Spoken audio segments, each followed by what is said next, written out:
미국의 워싱턴에 가면 꼭 들리고 싶고 들려야 하는 관광지 하나가 있습니다. 거기가 어디냐면 미국의 국회 의사당입니다. 가서 이제 보면은 첫째로 그 규모 자체가 와, 이렇게까지 우람한가. 물론 이제 한국의 국회 의사당도 상당히 엄청나게 크게 아마 이 동양권에서는 가장 큰 걸로 알고 있습니다만은, 어쨌든 미국의 국회의사당 앞에 딱 서면은 규모도 그렇고, 또 하나 거기가 영국에 있는 국회의사당 다음으로 더불어서 세계에서 가장 유명한 그런 국회의사당 가운데 하나입니다. 거기는 이제 양쪽으로 동쪽과 서쪽으로 구별이 되어져 있는데, 서쪽은 상원 의원들이 쓰고 동쪽은 하원 의원들이 쓰고 그렇습니다. 국회의사당 그 앞에서 미국의 역대 모든 대통령들의 취임식이 바로 국회의사당 앞에 있는 잔디밭, 거기에서 이제 취임식이 열려지게 되죠. 근데 이 국회의사당이 하나의 특징이 있습니다. 뭐냐면 이게 쭉 해서 이제 돔 형식으로 이렇게 지어져 있거든요. 그 지붕이 이제 쭉 둥그렇게 돔 형식으로 그렇게 지어져 있는데, 맨 꼭대기에는 그 자유 여신상이 조각상에 세워져 있고, 그 높이가 한 6m 정도 되어진 자유 여신상에 세워져 있습니다. 참 아이러니컬한 것은 그 자유 여신상을 누가 만들었느냐면 노예들이 만들었습니다. 참 그것이 역사의 어떤 아이러니컬한 그런 모습이에요. 그러니까 노예들이 그 자유를 상징하는 여신상을 만들어서 거기다 세운 거예요. 근데 그 밑에 보면은 이렇게 둥근 이렇게 형식으로 되어져 있고, 이렇게 멀리서 보면 이렇게 구멍으로 이렇게 되어져 있습니다만은, 그 구멍 모두가 다 바로 뭐냐면 방입니다. 자유여신상 바로 밑에 그 수없이 많은 방들이 삥 둘러져서 그렇게 되어져 있는데, 그 방들이 모두 어떤 방이냐면 다 기도실입니다. 굉장히 많은 것을 이렇게 상징하는 그런 그 구조로 그렇게 되어져 있거든요. 근데 거기에 이제 나라의 정치와 모든 것을 결정하는 바로 그 모든 그 국회의사당 그 위에 꼭대기에 뭐가 있느냐면 기도실이 있는데, 이 기도실이 1955년도에 만들어졌는데, 그 만들어진 그 다음부터 지금까지 그 기도실에 한 번도 불이 꺼진 적이 없습니다. 어떤 의미에서 그것이 미국이 가지고 있는 파워라고 볼 수 있습니다. 여러분, 미국의 재력은 어디서 나오는가? 거기서 나오는 거예요.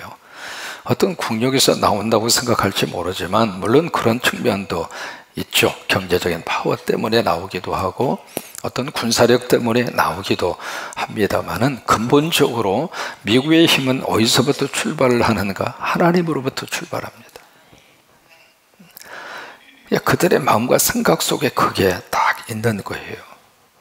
그래서 이제 아무리 바쁜 의정 활동이라 하더라도 반드시 그 기도실 올라가서 기도하고, 그리고 나서 기도하고 정책을 입안을 하고 기도하고, 그리고 이제 나라의 미래를 결정을 하고 그렇습니다. 여러분, 어느 나라 어느 민족이든지 기도하는 민족은 하나님이 붙들어 주십니다.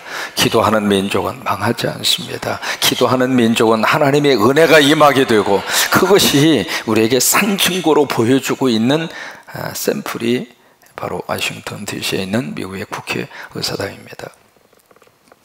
디모데전서 2장 1절로 2절 말씀에 사도 바울이 믿음의 아들로 여기고 있는 목회자 디모데에게 주고 있는 말씀이거든요. 거기 보시면 내가 첫째로 권하노니, 그러니까 모든 면들이 있어서 사도 바울이 아들 같은 그 목회를 하고 있는 디모데에게 권면할 내용들이 많잖아요. 근데 그 많은 권면의 내용 가운데 내가 첫 번째로 무슨 얘기냐면, 그것이 바로 너의 목회의 프라이오리티를 삼아라. 네 목회의 우선순위를 삼아라. 네 목회에 있어서 가장 중요한 것으로 붙들어라. 그러면서 이제 주고 있는 말씀이거든요. 그래서 디모데전서 2장 1절로 2절에 그렇게 말씀을 시작을 하는 거예요. 내가 첫째로 너에게 권하노니, 모든 사람을 위하여. 그것이 이제 목회의 가장 중요한 본질이라고 하는 거예요. 모든 사람을 위하여. 그 모든 사람이라고 하는 것은 예수 믿는 사람이든 믿지 않는 사람이든 다 포함을 해서, 그래서 그들을 위해서 뭘 하는가? 네 가지를 거기서 권면을 합니다. 첫째는 간구를 해라. 두 번째는 기도를 해라. 세 번째는 도구를 해라. 네 번째는 감사를 해라. 이것이 이제 네 가지 기도의 패턴이잖아요. 한번 해보실까요? 기도, 간구, 도구, 감사. 이 네 가지. 여러분, 감사도 기도 형태입니다. 그래서 모든 면에 있어서 기도할 때 감사가 기도 속에 포함이 돼야 축복입니다. 막 간구하는 것으로만 끝나지 말고, 간구는 간절히 하나님 앞에 구하는 거잖아요. 어떤 위급한 상황 속에서 하나님 앞에 간절히 구하는 것을 간구라 그렇게 이야기하고, 기도는 일반적인 기도, 일반적인 모든 형태를 가리켜서 기도라. 마치 그래서 기도는 호흡이라 그렇게 이야기하잖아요. 그래서 우리가 호흡을 의식하지 않고 하는 것처럼 기도도 매일 매 순간마다 그것을 기도라 그렇게 이야기를 하는 거고요. 도구라고 하는 것은 남을 위해서 중보기도하는 거, 그래서 intercession prayer라 그렇게 이야기하는 거예요. 다른 사람을 위해서 간절히 하나님 앞에 간구해드리, 이제 그걸 도구라 그러는 거예요. 그러니까 이 네 가지가 기도 형태거든요. 그래서 이 모든 사람을 위해서 이 네 가지 형태로 하나님 앞에 그렇게 기도를 해라. 그러면서 그 다음에 뭐라고 말씀을 하고 있느냐면, 임금들과 그리고 높은 지위에 있는 모든 사람들을 위해서 해라 그렇게 말씀을 하세요. 이것이 이제 그 목회를 하고 있는 디모데에게 네가 기도하는데, 내가 첫째로 목회의 가장 중요한 프라이어리티로, 그 이야기는 교회의 가장 중요한 우선순위로 기도를 먼저 붙들어라 그 이야기예요. 그래서 여러분, 교회는, 기도 소리가 나는 교회는 소망이 있습니다. 기도하는 교회는 하나님이 역사하십니다.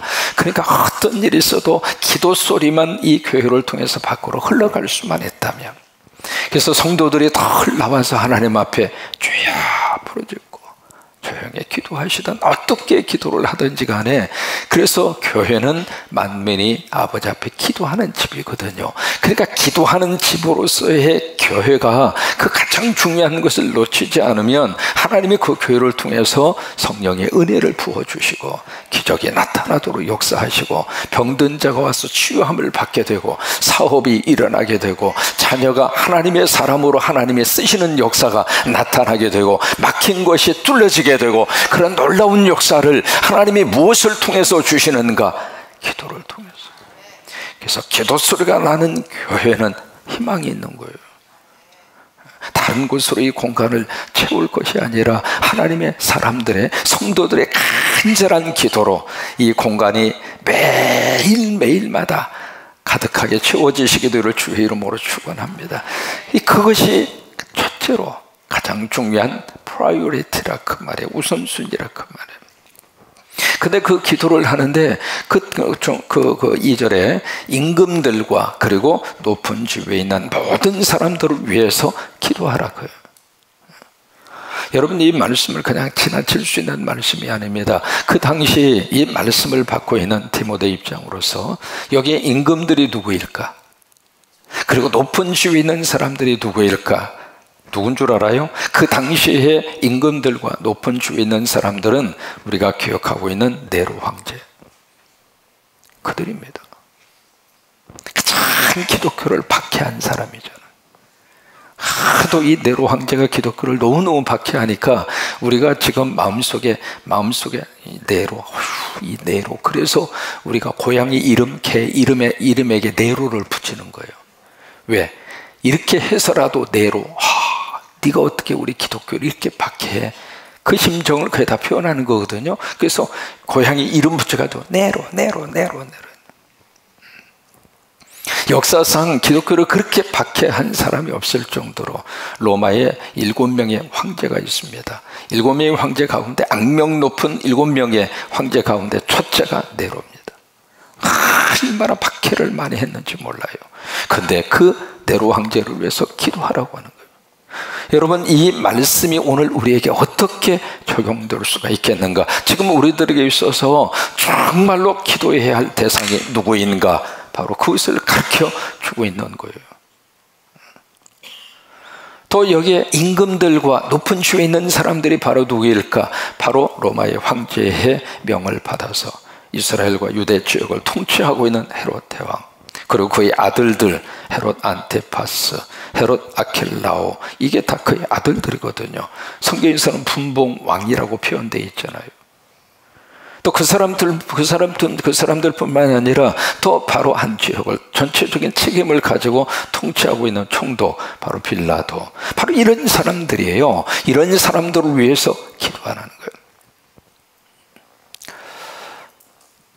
바로 오늘부터 이루어지는 북미 정상회담, 바로 거기에 지도자의 이름으로 나가서 있는 그들을 위해서 우리가 지금 할 수 있는 것은 사실은 기도입니다. 그렇죠? 우리의 마음을 전달할 수 있는 방법은 기도예요. 여기서 무슨 피켓 들고 시위한다고 뭐 거기까지 전달되겠습니까? 미군 부대 앞에서 피켓 딱 들고 뭐 딱 이렇게 서 있다고 그래서 그게 거기까지 반영이 됩니까? 아니잖아요. 정말 우리들의 심정을, 우리들의 마음을 그들 속에다가 제대로 반영시킬 수 있는 방법은 하나님의 역사하심이에요. 그러니까 하나님이 움직여 주셔야 되거든요. 하나님이, 왜요? 모든 인간은 하나님의 지배하에 있습니다. 아무리 뛰어난 머리를 가지고 있다 하더라도 그 머리를 조절하는 분은 하나님이시거든요. 그러니까 우리가 간절히 기도해서 정말로 저들의 마음과 생각, 참모진들 뿐만이 아니라 관계되어 있는 모든 사람들의 마음을 하나님이 역사하여 주셔서 이번 회담을 통해서 가장 중요한 건 핵 문제잖아요. 뭐 미국이 북한 이뻐가지고 뭐 경제적으로 도와주기 위해서 베트남까지 가가지고 우리 만나서 뭐 하자, 그런 게 아니잖아요. 얼마나 다급하면 미국의 대통령이 거기까지 가서 만나겠습니까? 뭐가 그런 게 있는 거예요. 어쩌든 서로가 챙길 게 있으니까 거기까지 가는 거 아닙니까? 다음에는 오면 군산에 와서 회의하면 참 좋겠어요. 군산 정 갈 데 없으면 우리 교회 저 기도실 좀 빌려주지 뭐. 거기에 쏙 들어가서 끝날 때까지 뒤에서 잠가버려. 그래서 원하는 목적이 성취될 때까지 그대들은 여기서 막장 토론을 하시오. 그래서 우리 기도실에 딱 두 사람 들어가면 딱 맞거든. 그분들이 좀 몸집이 있으니까. 그래서 끝날 때까지 뒤에서 탁 담임 목사가 보초 서는 거예요. 그래서 결론이 뭐 났습니까 해서 쪽지 주면 그거 가지고 안 됩니다, 또 상의하시오 하고 뒤에서 딱 버티고 서 있고, 됐습니다, 나가도 되겠습니까? 그리고 결론은 어떻게 냈습니까? 주면 이거 가지고 하나님께서 미흡하다고 생각하십니다, 도로 또 토의하시오 하고 집어넣고, 삼시세끼 밥은 줘야지. 밥은 주면서 또 오늘과 내일 더불어서 어떤 결과를 주실지 그건 하나님의 소관입니다. 어떤 결론이 나든지 하나님이 역사하셨다고 우리는 믿습니다. 왜? 우리가 기도했기 때문에. 그러니까 기도해서 주시는 결과는 하나님의 역사하심이 있습니다. 기도를 통해서 주시는 결과는 하나님의 뜻이 있습니다.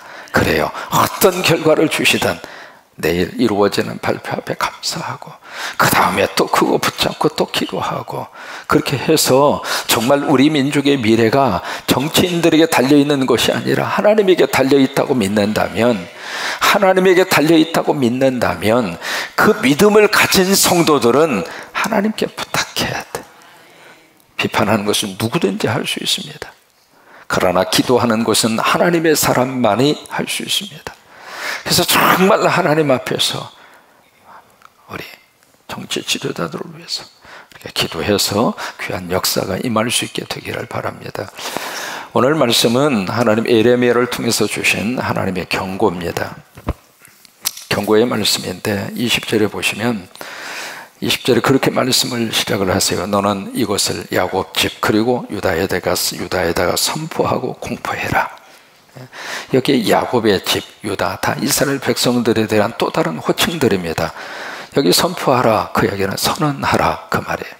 그 다음에 공포하라. 이게 선언이나 선포나 공포나 이게 어떤 특징을 가지고 있느냐면 그냥 일방적으로 갖다가 그냥 말해버리는 거예요. 상대의 어떤 기분과 상대의 감정을 헤아리는 게 아닙니다. 그냥 갖다가 퍼부어버리는 거예요. 여민 3.1운동의 독립선언서가 바로 그거잖아요. 공포하노라, 그렇게 돼 있잖아요. 오동은 자야 조선의 독립 국임과 조선인의 자주민임을 뭐예요? 뭐라고 그랬죠? 선포하노라. 그러니까 선포한다 그 말이에요. 일본 사람들 어떻게 생각을 하든, 일본의 경찰들이 어떻게 판단을 하든 그건 우리 생각하지 않겠다 그 말이에요. 그런 것처럼 여기 하나님의 말씀을 야곱의 집과 유다에다가 그냥 갖다가 쏟아 부어 버리는 거예요. 근데 21절에 보시면 어리석고 지각이 없고 눈이 있어도 보지 못하고 귀가 있어도 듣지 못하는 이 백성이여 이것을 들을지어다. 참 기가 막힌 말씀입니다. 그러니까 21절 그 부분에 이것을 들어라 그렇게 말씀을 하시면서, 근데 그대들은 깨닫는 것도 없고 눈이 있지만 보지도 못하고 귀가 있지만 듣지도 못하는 도다. 기가 막힌 역사 아닙니까? 이게 하나님께서 은혜를 베풀어 주셔서 눈이 열려지고 귀가 열려질 때 축복입니다. 이게 사도행전 2장에 성령의 은혜가 충만히 임한 다음에 세 가지가 열렸잖아요. 가장 먼저 열린 것이 바로 귀가 열린 거예요. 바람 같은 소리를 들었어요. 그 다음에 눈이 열렸어요. 불의 혀같이 갈라지는 것들이 꽉 하고 임하는 것을 눈으로 봤어요. 그 다음에 입이 열렸어요. 성령이 말하게 하심을 따라 각자 다른 방언으로 말하기를 시작하니라. 그러니까 성령의 은혜가 임하면 세 가지가 열리는 거예요. 그러니까 여러분, 귀가 열리고 눈이 열리고 입이 열리는 것은 축복이에요. 그래서 귀가 열려서 하나님의 음성이 내 귀에 쏙쏙 들어오는 거예요. 하나님의 말씀이 내 귀에 쏙쏙 들어오는 거예요. 이게 눈이 열려져서 하나님이 내 속에 역사를 하시고, 그리고 내 가정 속에 역사를 하시고, 예배할 때 내 옆에 역사하셔서 함께 계시는 그 주님이 보여지는 것이 축복이고, 입이 열려서 천국의 말들이 내 입술을 통해서 쏟아지는 것이, 이것이 축복이고. 그런데 이스라엘 백성들이 하나도 보지도 듣지도 그렇게 못한 상태. 그렇지만은 너희는 이것을 들을지어다. 그러면서 22절 말씀, 구체적으로 그 말씀을 우리에게 주시고 있습니다. 여호와의 말씀이니라.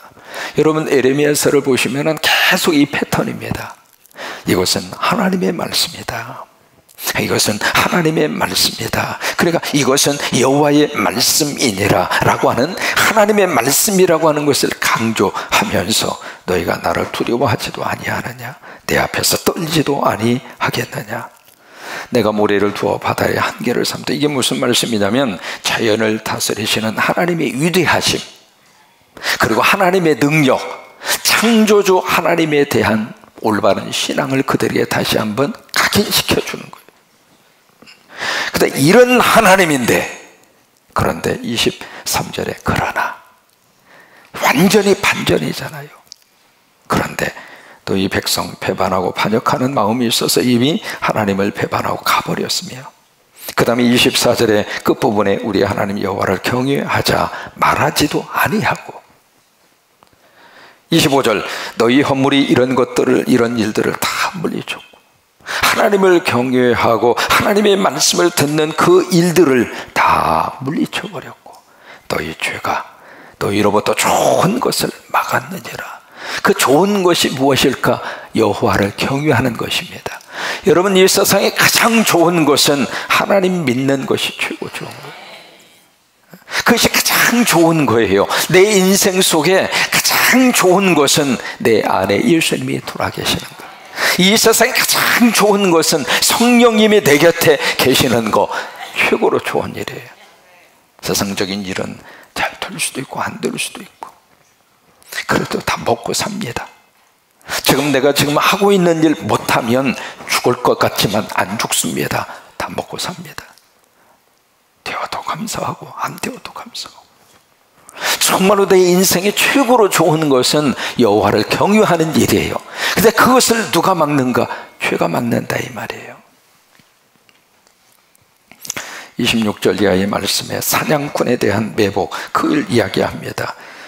그러면서 27절, 28절에 그들이 공의로 판결하지 아니하고 하나님의 뜻을 전혀 어긋나게 그렇게 삶에서 그렇게 적용하면서 살고 있습니다. 그러니까 29절 이하의 말, 29절에 하나님이 그렇게 작정을 하시는 거예요. 내가 이 일들에 대해서 벌하지 아니하겠으며, 그 다음에 내가 이 같은 나라에 보복하지 아니하겠느냐. 그리고 한 번 더 도장을 찍습니다. 여호와의 말씀이니라. 그러니까 22절 말씀에 여호와의 말씀이라 하고 문을 확 열고, 그 다음에 여기 29절에 가서 여호와의 말씀이니라 하고 다시 도장을 찍는 거예요. 하나님의 경고입니다. 그래서 30절 말씀, 이 땅에 너무 무섭고 놀라운 일이 있구나. 하나님의 어떤 한탄입니다. 이 땅에 무섭고 놀라운 일이 있구나. 쇼킹한 일이 벌어지는구나. 이 땅에 정말로 어떻게 이런 일들이, 그러면서 충격적인 사건과 일들이 일어나고 있구나. 그러면서 그 일이 31절입니다. 선지자들이 거짓을 예언하고, 제사장들은 자기 권력으로 백성들을 억누르고 있고, 내 백성이라고 하는 것은 하나님의 백성입니다.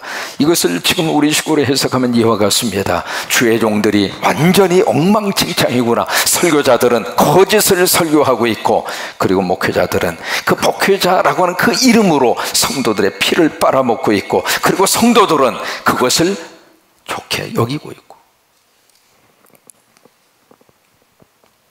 마지막에는 너희가 어찌하려고 그러느냐. 여러분, 이 말씀이 뭔 줄 알아요? 교회의 타락과 영적 타락을 말하고 있는 거예요.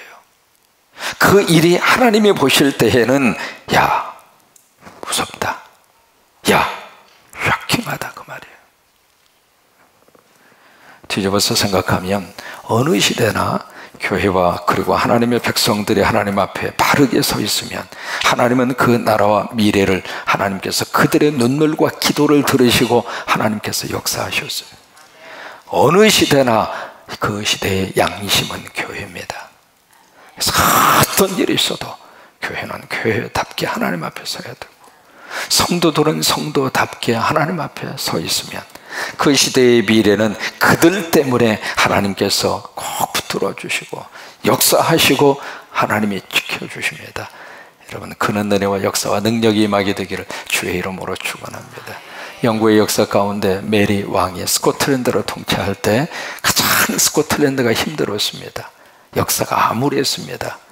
정치는 완전히 바닥을 쳤고요, 도덕과 윤리는 땅에 틀어졌고, 뭐 어떻게 표현할 수 없을 정도로, 부패해도 그렇게 부패할 수 있을까 싶을 정도로, 거기다가 메리 여왕이 바로 불륜에 딱 관계가 돼서 그것이 스코틀랜드 전체 국민들에게 다 공개가 될 정도. 그러니 한 나라의 지도자가 그 모양 그 꼴에 무슨 희망이 있습니까? 그런 어두컴컴한 역사 속에서 하나님의 사람 딱 한 사람이 등장합니다. 그 사람이 하나님 앞에 무릎을 꿇고 하는 말이, 주여 나에게 스코틀랜드를 주시옵소서. 그렇지 않으면 내 생명을 거두어가 주옵소서. 그 엎드린 한 사람, 그 사람이 주안 낙스입니다. 그 한 사람의 눈물의 기도 때문에 스코틀랜드를 하나님이 다시 들었었습니다. 그래요, 하나님께서는 교회를 보십니다. 하나님은 성도들을 보십니다. 오늘과 내일 저와 여러분이 함께 기도해서 거기서 이루어지는 그 회담의 좋은 결과를 하나님이 주실 수 있도록 함께 기도하는 이틀이 될 수 있게 되기를 주의 이름으로 부탁을 드리고 축복을 드립니다.